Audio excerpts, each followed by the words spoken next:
Hanya Perang Dunia Kedua, seluruh Eropa itu hancur. Orang itu pergi ke gereja bukan karena percaya Yesus, karena cari makan. Salah besar, ya. Anda sedang menyesatkan umat. Itu pendeta-pendeta ngomong itu tanggung jawab pemerintah. Itu pendeta tak jamin masuk neraka, saudara. Tak jamin itu pendeta masuk neraka.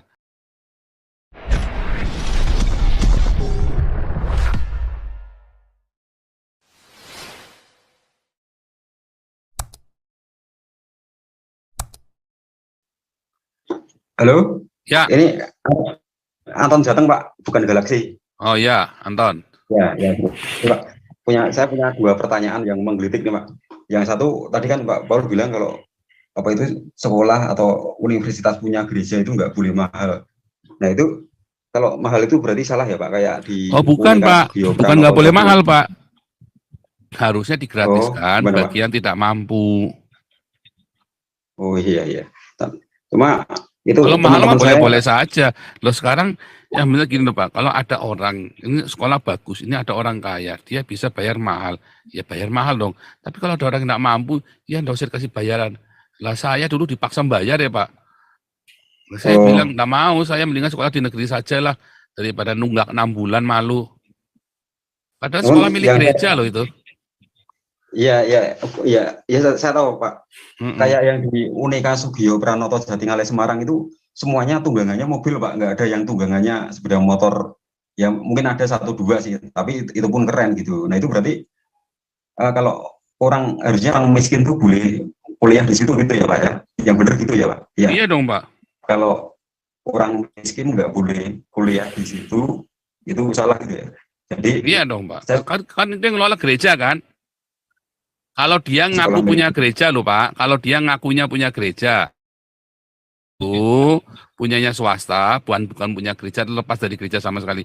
Oh Satya Wacana, Universitas Kristen Satya Wacana, itu kalau mahasiswanya benar-benar nggak mampu, saya tahun pertama, Pak, itu saya benar-benar dibantu loh Pak, sama kampus loh Pak. Itu baru misi yang benar, itu baru gereja yang benar. Oh iya, oke. Saya nggak tahu hari ini ya, tapi zaman dulu, zaman saya kuliah, ya banyak orang-orang yang miskin di situ dibantu. Yang penting niat kuliah. Makanya IPK-nya harus minimum 2,75 kalau nggak salah ya. Saya kan IPK-nya di atas 3 ya. Jadi saya tiap semester pasti bantuan sampai saya bisa jadi asisten dosen, saya baru bisa bayar sekolah sendiri. Tapi selama saya kuliah, saya itu hidup dari 3/4 kuliah saya itu dari beasiswa. Uang kuliah saya. Itu tapi itu Satya Wacana ya, saya ceritanya Satya Wacana loh, ya. Iya. Saya nggak tahu kalau yang lain. Saya kan itu gereja, itu baru benar. Gaji dosen-dosennya kecil-kecil waktu itu ya. Sekarang katanya sih udah ada perbaikan. Tapi waktu itu juga dosen-dosennya semua pengabdian semua. Ya kan? Di SMA-nya Satya Wacana itu SMA Lab ya namanya ya. Itu juga sama. Itu semua yang miskin-miskin boleh sekolah di situ, nggak bayar. Dulu saya ceritanya ya. Saya kan nggak tahu sekarang. Saya sudah 20 tahun ya nggak kontak. Iya, oke. Gitu ya. Kalau yang di negara Eropa nggak begitu ya Pak ya? Kalau di Eropa itu sekolah gratis Pak, sampai S3 Pak. Wah enak ya di sana ya, tinggal di sana enak kok. Anak saya sekolahnya gratis Pak. Sebenarnya tidak gratis, tapi membayar 30 tahun dicicil biayanya. 30 tahun dibayar dicicil. Oh, iya. Kalau Jerman itu benar-benar gratis. Iya Pak. Iya. Tapi ingat dulu, di sini tidak ada orang nggak bisa makan. Dikasih makan dulu. Siapa yang memulai gereja? Gereja yang pertama kali memberi makan. Kemudian setelah negaranya Perang Dunia Kedua, seluruh Eropa itu hancur. Orang itu pergi ke gereja bukan karena percaya Yesus, karena cari makan. Karena hanya di gereja ada makanan. Lalu dikasih makan. Wah gereja kaya raya. Gereja itu kaya ya. Nah, zaman itu gereja kemudian bertobat. Perang Dunia Pertama, Perang Dunia hancur-hancuran. Gereja itu benar-benar membuka lumbung uangnya itu, dibuka semua bagi jemaat, dikasih makan semua, kasih pakaian. Oke, mau cari pakaian, cari makan, ada di gereja. Nah, kemudian setelah negara berhasil bangun, pemerintahnya berhasil bangun, sama gereja diserahkan, ya kan, proyek ngasih makan itu diserahkan dikelola oleh negara. Jadi hari ini tidak ada orang yang nggak bisa makan di Eropa ini. Di Uni Eropa ya, Uni Eropa. Nah, tidak ada orang nggak bisa makan. Ya, bahkan Anda nganggur saja dikasih uang, ya dikasih makan, maksudnya dikasih makan. Itu ada namanya Voedselbank kalau di Belanda.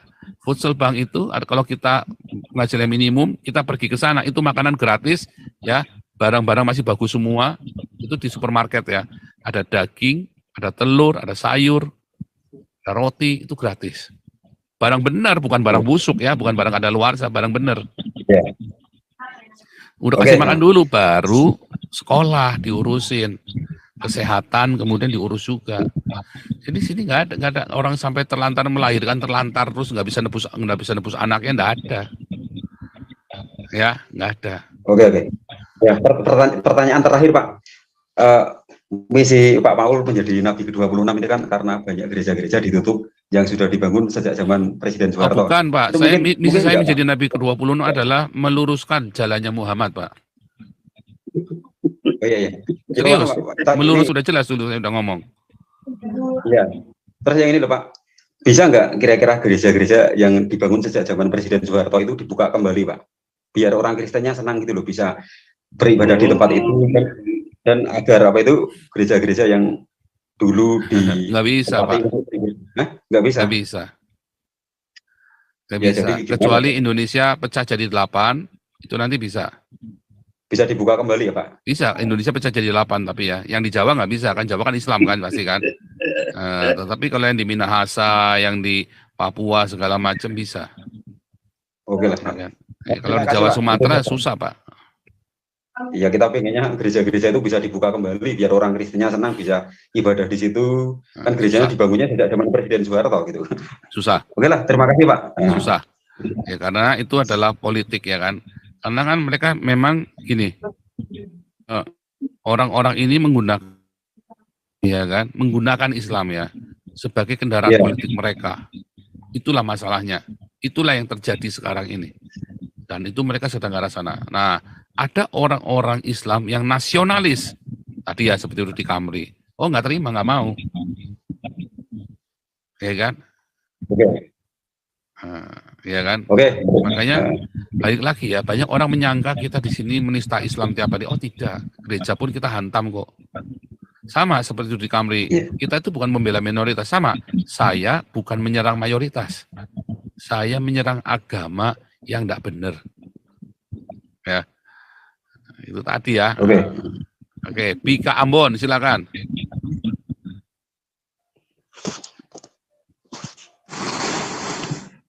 Mana nih Bika Ambon? Shalom.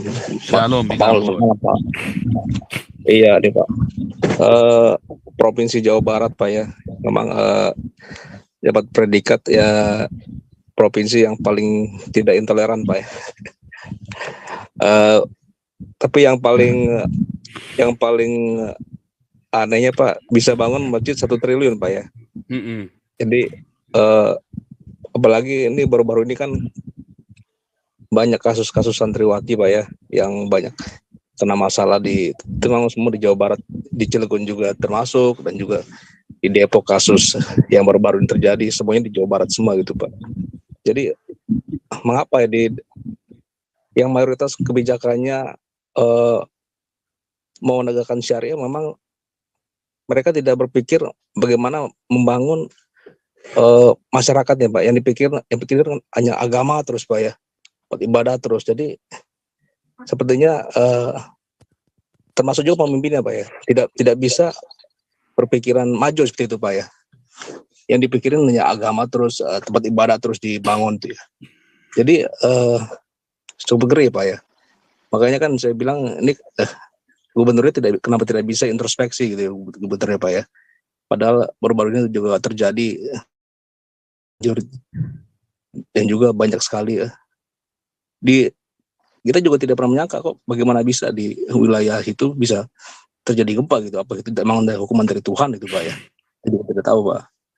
Dan juga saya juga bukannya ini Pak ya, bukannya saya terlalu menyudutkan gubernur Pak ya. Juga ini Pak ya, anaknya Pak ya, ada kecelakaan Pak ya. Tapi kenapa dia tidak terjun langsung ke masyarakat memberikan bagaimana nasib para korban ya Pak ya, terutama para santriwati yang sudah menjadi korban di ini Pak. Tapi dia malah fokus di pembangunan masjid gitu Pak. Dan 1 triliun itu Pak. Jadi ya gitu loh Pak. Kita juga tidak bisa banyak berkomentar Pak melihat kejadian ini Pak ya. Jadi ya mudah-mudahan sih dari ya mungkin mereka bisa inilah Pak, masyarakatnya bisa sadar Pak ya, apa yang melakukan, apakah mereka bisa menolak Pak ya untuk terus dijadikan sebagai objek itu dari politisi agama gitu itu Pak ya. Makasih Pak ya. Kalau itu bukan karena kapok ya, bukan, tapi karena apa? Politik, ya kan? Nggak jadi tambah benar, dan dia juga sudah diajarinya. Yang penting apa? Yang penting adalah ajaran agama. Nah, itu saya bilang ya, agama itu membawa kita pada kehancuran. Sekalipun agama Kristen. Makanya kemarin saya bikin video shortcut ya. Lihat koinonia kemarin ya. Saya bilang apa? Ya, kalian bertauhid, kalian bertrinitas, oneness, apapun. Kalau kalian nggak punya cinta, tai semua. Akhirnya kita apa? Bunuh-bunuhan. Ya kan? Oh jangan bilang agama Kristen, agama ya, nggak bunuh-bunuhan loh. Makanya kan kemarin saya bilang, kalau orang beragama Kristen dijabanin benar, bunuh-bunuhan, Indonesia bubar nggak? Apakah Kristen kalah? Enggak. Yang ada bubar. Yang ada Indonesia bubar. Ya kan? Tetapi kalau Anda ditindas, bukan Anda diam saja. Kita punya jalur hukum untuk melawan. Lukas 18. Keadilan itu harus diperjuangkan. Bukan dengan pertumpahan darah yang benar. Ya kita gunakan semua channel-channel yang ada untuk bicara, ya kan? Untuk memperjuangkan hak kita sampai ke dunia internasional. Yang saya lakukan ini adalah memperjuangkan, berteriak, suara kita didengar sampai ke dunia internasional. Ya, nah, itu kita lakukan. Tetapi kita jangan lupa, ya, kita punya kewajiban apa kasih makan orang miskin. Itu perintah Tuhan Yesus. Satu-satunya perintah Tuhan Yesus yang ancamannya adalah neraka. Matius 25 ayat 42 sampai 46. Kamu kasih makan orang miskin, kasih pakaian, ya. Sama kalau ada yang sakit, kamu rawat. Satu-satunya ancamannya neraka itu, saudara. Kalau kamu tidak melakukannya, kamu akan dibuang ke perapian yang kekal, siksaan yang kekal. Ya, artinya Anda kudu kasih makan, kasih pakaian. Itu loh, diakonia itu. Salah kalau Anda bilang diakonia, kasih makan itu salah, Anda salah besar. Ya, Anda sedang menyesatkan umat. Itu pendeta-pendeta ngomong itu tanggung jawab pemerintah. Itu pendeta tak jamin masuk neraka, saudara. Tak jamin itu pendeta masuk neraka. Kenapa? Karena Alkitab sudah bilang begitu. Kalau kamu tidak kasih makan, makanya pendeta-pendetamu, gereja-gerejamu yang tidak diakonia, tak jamin itu satu jemaat itu mau masuk mlebu neraka kabeh, saudara. Masuk neraka semua, saudara. Tak jamin itu ya. Jadi jangan ngomong enggak, saudara ya. Jangan ngomong ngasih makan itu salah ya. Itu perintah Tuhan Yesus langsung. Dan itu diulang-ulang berkali-kali dari perjanjian lama sampai perjanjian baru. Ya, jadi Anda yang ngomong ngasih makan itu salah, tak jamin kamu masuk neraka. Tak jamin itu ya. Budi Tamsir silakan.